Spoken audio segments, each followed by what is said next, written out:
Juges, chapitre 11. Jephthé, le Galaadite, était un vaillant héros. Il était fils d'une femme prostituée, et c'est Galaad qui avait engendré Jephthé. La femme de Galaad lui enfanta des fils qui, devenus grands, chassèrent Jephthé et lui dirent : « Tu n'hériteras pas dans la maison de notre père, car tu es fils d'une autre femme. » Et Jephthé s'enfuit loin de ses frères, et il habita dans le pays de Tob. Des gens de rien se rassemblèrent auprès de Jephthé, et ils faisaient avec lui des excursions.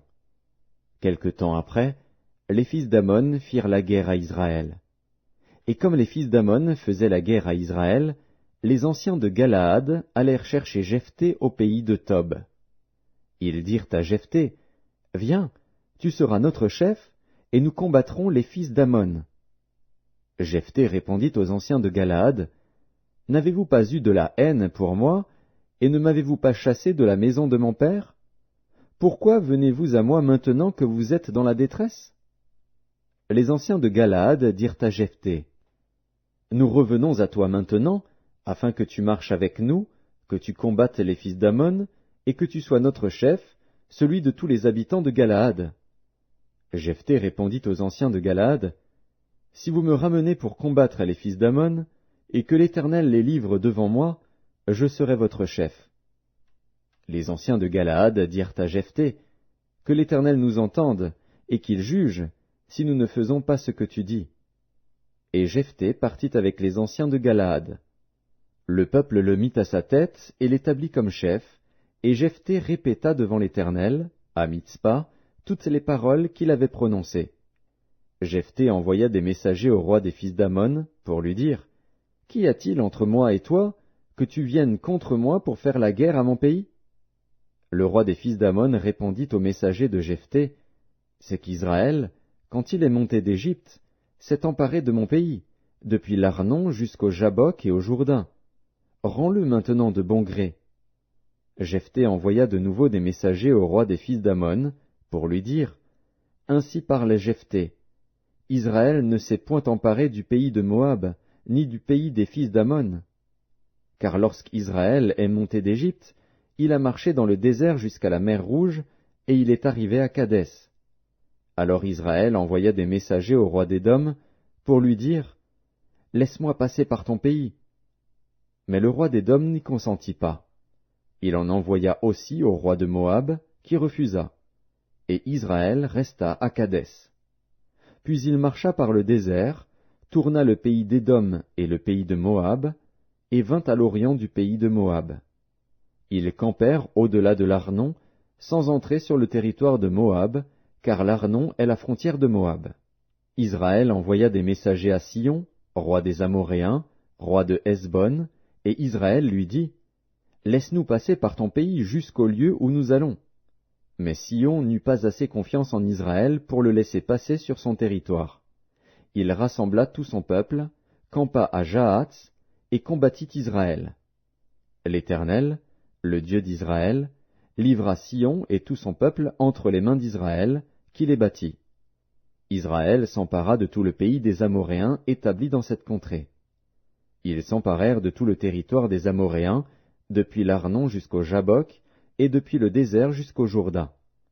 Et maintenant que l'Éternel, le Dieu d'Israël, a chassé les Amoréens devant son peuple d'Israël, est-ce toi qui aurais la possession de leur pays? Ce que ton Dieu Kémosh te donne à posséder, ne le posséderais-tu pas? Et tout ce que l'Éternel, notre Dieu, a mis en notre possession devant nous, nous ne le posséderions pas?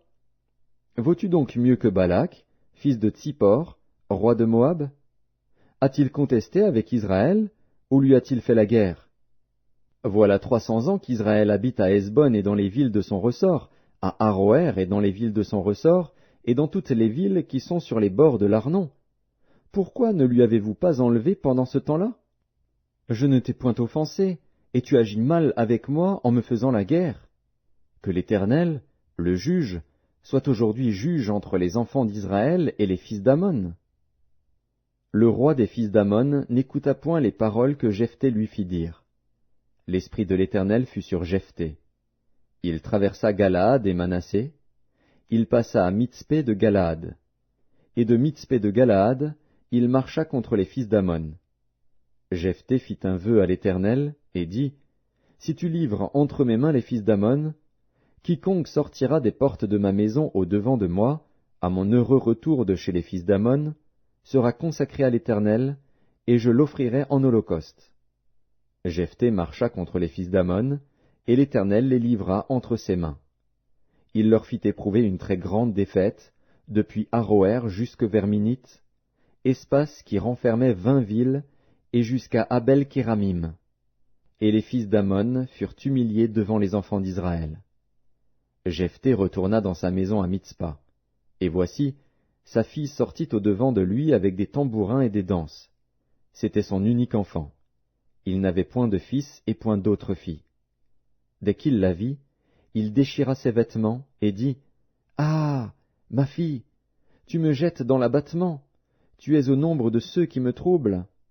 J'ai fait un vœu à l'Éternel, et je ne puis le révoquer. » Elle lui dit, « Mon père, si tu as fait un vœu à l'Éternel, traite-moi selon ce qui est sorti de ta bouche, maintenant que l'Éternel t'a vengé de tes ennemis, des fils d'Ammon. » Et elle dit à son père, « Que ceci me soit accordé. Laisse-moi libre pendant 2 mois. Je m'en irai, je descendrai dans les montagnes, et je pleurerai ma virginité avec mes compagnes. » Il répondit, « Va. » Et il la laissa libre pour 2 mois. Elle s'en alla avec ses compagnes, et elle pleura sa virginité sur les montagnes. Au bout des 2 mois, elle revint vers son père, et il accomplit sur elle le vœu qu'il avait fait. Elle n'avait point connu d'homme. Dès lors s'établit en Israël la coutume que tous les ans les filles d'Israël s'en vont célébrer la fille de Jephthé, le Galaadite, 4 jours par année.